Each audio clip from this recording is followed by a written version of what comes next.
everyone, and welcome to the Balconia Garden Podcast. This is where we talk about all things container gardening, both indoor and outdoor. You can find tips and tricks for growing a flourishing container garden, regardless of its size, shape, or the space that you have. You can find video tutorials on my YouTube channel. It's called Balconia Garden, and you can listen to this episode on the Balconia Garden YouTube channel and on Spotify, and the account is called Balconia Garden Podcast. Welcome to episode 8. We're in the middle of March now. The weather in Cologne has been up and down. Last week, I think this is the same in the UK last week, the weather was glorious. This week it's cold again, and I'm like, why? But, there's just some things we can't change. And if you've already started sowing your seeds, if you've actually sown seeds outdoors, it might be a little bit confusing for them, the changes in temperature, but they are designed perfectly to handle these spring conditions. So I wouldn't worry too much about that. Indoor seed sowing, of course, the conditions are much more controlled, so there shouldn't be that much of a difference or a challenge for them right now. So yes, if you have sown any seeds so far, if you've got seedlings coming up, I hope they're all doing well. So today we're going to look at some essential equipment that you need for successfully sowing seeds, getting them to germinate indoors. I actually did a whole video on how to sow seeds indoors into trays. I'll link that down below. So I'm not going to talk about how to do it, the how to here, but I'm just going to talk about some what I consider to be essential equipment, very useful things that are just going to help the seed sowing process, going to make it nice and easy and smooth. If you're not sure if you should start sowing seeds yet, the previous podcast was all about when to sow your seeds.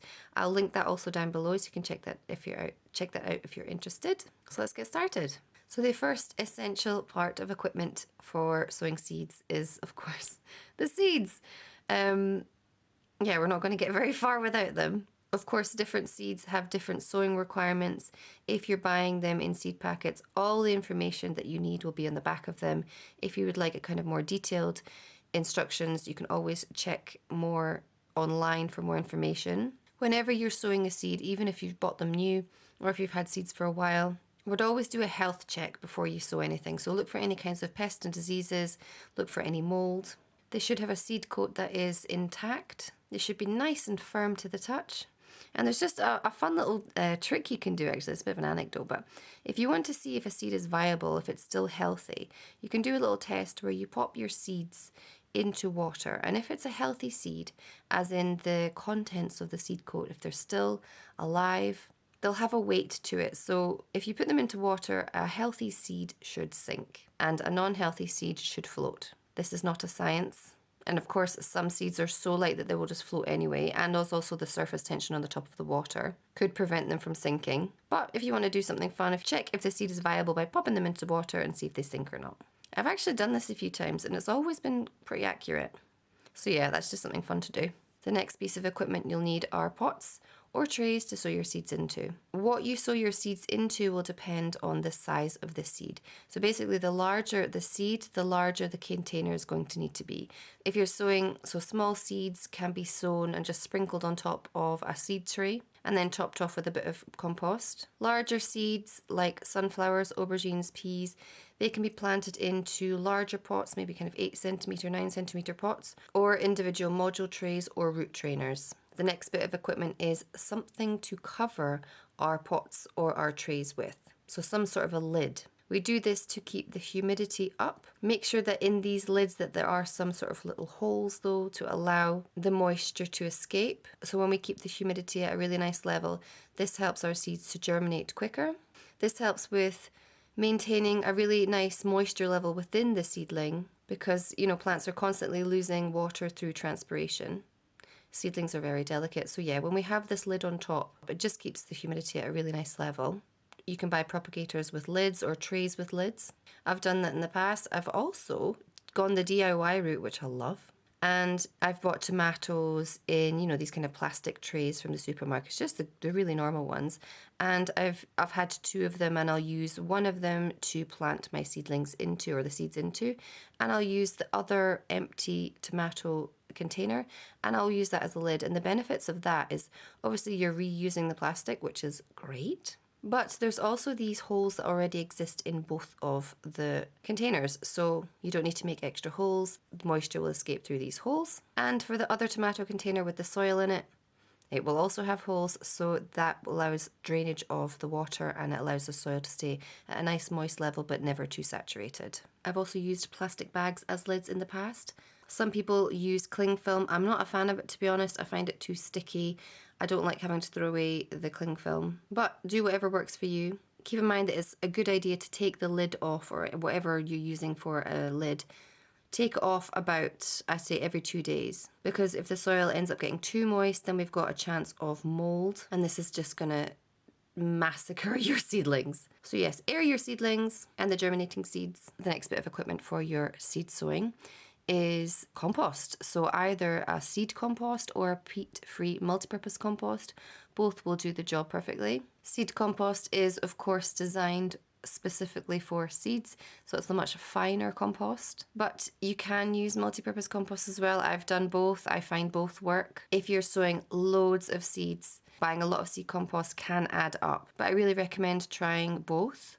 See which ones work for you. Again, check on the seed packets that will have information about what's the best compost for that specific seed. But I really do love experimenting. I've did that a lot on the balcony. I find, there's a lot of guidance about what you should and shouldn't do when it comes to gardening, and obviously that advice is great, but plants kind of tend to do what they want to do. So yeah, I would always recommend trying things out, documenting it, and then just learning more through experience. The next bit of equipment is something to tamp the soil down with. Tamping down the soil, or a tamper, is basically something that just firms the soil down. It gets rid of any air pockets, but it doesn't squash the soil too much where the germinating seed or the seedling isn't going to be able to put down roots.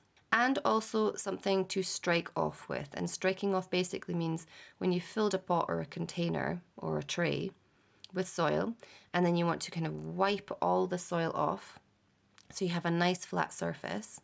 And this is going to just create a nice soft flat surface for your seeds. There are tampers that you can buy, nice wooden ones or metal ones. Some I've often just used my hand, or a trowel or a plate, anything that's flat and is the right shape for the container that you're growing. So you can have a nice flat surface to sow your seeds onto, so it'll be a nice uniform level. The next bit of equipment is labels. I love a label. I really do believe they're essential. Some people don't like having them in their gardens because I want my garden to be kind of a natural space. Totally understand that. But when it comes to sowing seeds, I feel like it's important because you can write the sowing date on the label. You can write what you're sowing on it, because especially if you're growing lots of seeds at once and maybe you're a beginner gardener, you're not aware of what a seedling looks like for a specific plant, because very often the seedling or the germinating seed looks very different to the actual plant. The seed leaves, or cotyledons, so these are the first leaves that the seeds will produce or put out, can often look very different from the plant itself. So I do recommend using a label. And you can actually have a lot of fun making labels too. So you can do homemade ones, or if you don't have time, or if you're a bit lazy, like I am, you can just buy plastic ones or wooden ones and then just scribble what you need to on the label and then pop it in when you're sowing. Next bit of equipment isn't strictly essential, but I find it very useful, and it's a little stick to make the holes for your seeds, especially if you're sowing larger seeds into pots. You can, of course, use your finger, but I find using a stick somehow easier, and it's just more accurate as well, and you have a bit more control over the size of the hole and the position of the hole and things like that. And the last bit of equipment is either a watering can or a basin of water, which you can then place your trays or your pots into. So there's sometimes a debate about what's better to do, watering from above or watering down below when it comes to seeds. I like to do both, but I do find that when you water from underneath, which means you place your pots or your trays into a basin of water and then you just allow the soil to soak up as much water as it can hold, I find that more effective because A, it doesn't move the seeds very much, and B, you don't have to water for, I would say, even up to a week after that, because it's really soaking up the water, and so you've got a lot of nice, moist, either seed compost or multi-purpose compost with your seeds in it. You can, of course, use watering cans, water from above, that also works too. As I always say, experiment, give it a try, see what works for you. So that's it. So I've shared some what I believe to be essential seed sowing equipment. Of course, there are many other things that you can be using, something like, heated propagators or heated mats. I don't think that's necessarily vital for any kind of seed to germinate. I think all seeds really need is a nice, good temperatures and light. But we're actually going to get into that in another episode. But I think if you use the equipment that I've talked about in this episode, you should be fine. Everything should work for you. So thank you for tuning in. I hope you enjoyed the episode. If you did, you would like to support the channel or the podcast, subscribe. I send you all my good wishes, and I will connect with you in the next podcast. Goodbye.